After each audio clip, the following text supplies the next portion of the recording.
Ah, les vieux robots, les robots cuiseurs, les robots Thermomix, les robots pour enfants, etc. C'est du passé tout ça. Pourquoi? Parce qu'on est en train de créer des robots humanoïdes. Bon, bien évidemment, les robots de cuisine, etc. existent toujours. Mais maintenant, on entre carrément dans une autre gamme d'intelligence artificielle.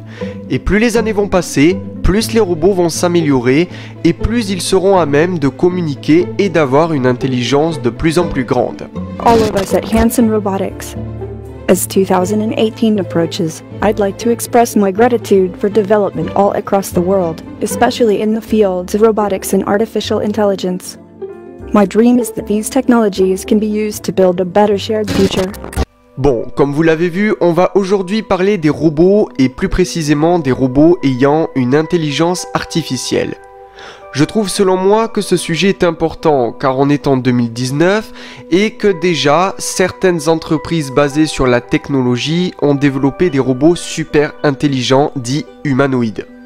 Pour certains c'est super, c'est génial, c'est good, c'est tout ce que vous voulez. Ces robots seront à même de faire beaucoup de choses, beaucoup plus peut-être que les humains, mais d'un autre côté ça pose peut-être un peu problème.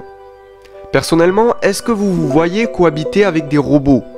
Non? Eh bien peut-être que dans quelques années, vous n'aurez pas le même jugement sur les robots. Dans cette vidéo, nous allons parler des robots humanoïdes, capables d'interagir avec les humains. Et contrairement à ce que vous pensez, vous avez tous au moins un robot intelligent chez vous. Devinez quoi? Eh bien votre smartphone, votre iPhone, je sais pas ce que vous avez, avec Siri ou encore Google, capable de répondre à des millions de questions. C'est l'équivalent de Google Home ou de Alexa d'Amazon qui vous obéit au doigt et à l'œil. Mais qu'en est-il des derniers robots, ceux qui sont les plus intelligents et peut-être les plus dangereux?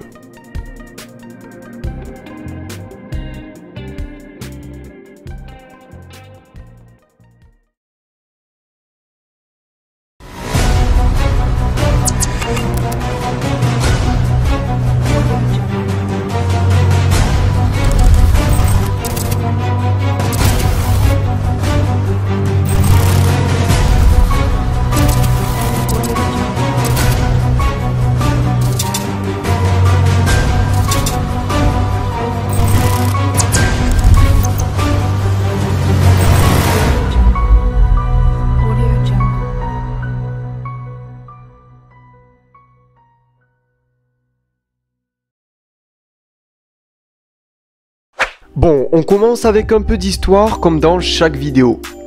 Il faut savoir que l'histoire de la robotique débute au XVIe siècle avec Léonard de Vinci. L'artiste que vous connaissez tous car il a peint la très célèbre Joconde. Léonard de Vinci à l'époque s'est inspiré de l'anatomie humaine pour créer des machines capables de reproduire des mouvements. On passe directement au début des années 1970, où les premiers robots industriels sont mis à l'œuvre pour exécuter des tâches dangereuses ou éprouvantes à la place de l'homme. Par exemple, le robot Unimate fut le premier robot industriel créé et qui fut intégré aux lignes d'assemblage de General Motors en 1961. En 1970, le premier robot lunaire, destiné à faire des voyages dans l'espace, Lunokhod 1, est envoyé par l'Union soviétique et permet de voyager sur une distance de plus de 10 km et de prendre plus de 20 000 images. En gros, c'est vers 1960 et 1970 que le monde de robotique s'élargit et permet à l'homme de moins se crever en quelque sorte, en effectuant beaucoup de tâches. Ok, maintenant imaginons une seule seconde que les robots n'existaient pas. Eh bien, énormément d'usines comme l'assemblage automobile ou encore l'assemblage de vos téléphones et j'en passe ne pourraient pas fonctionner et le travail ne se ferait pas aussi vite. Bref, le 19 avril 2015, une nouvelle technologie qui a créé bien de polémiques est née. Il s'agit de Sophia. Non, elle n'est pas née dans une maternité, mais dans une entreprise nommée Hanson Robotics, située à Hong Kong. Alors, selon l'article de Wikipédia, le robot est de nationalité saoudienne, il a les yeux marrons et c'est un robot social.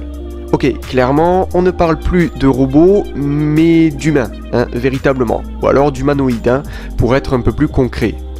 Bon, il faut savoir que le visage du robot vous est peut-être familier, car il a été modelé à partir du visage de l'actrice Audrey Hepburn. Mais alors, comment marche cet humanoïde ? Eh bien, malgré son apparence très complexe, son fonctionnement est en réalité assez simple. Selon son constructeur, David Hanson, le robot utilise ses capteurs situés dans ses yeux pour traiter des données visuelles, et alors entreprendre une reconnaissance faciale ou alors pour imiter les traits de visage d'une personne. Le robot est également capable de répondre à des questions, beaucoup de questions, et ce qui est vachement dingue, c'est qu'il est conçu pour apprendre à travers le temps, comme un enfant qui apprend les chiffres ou les lettres.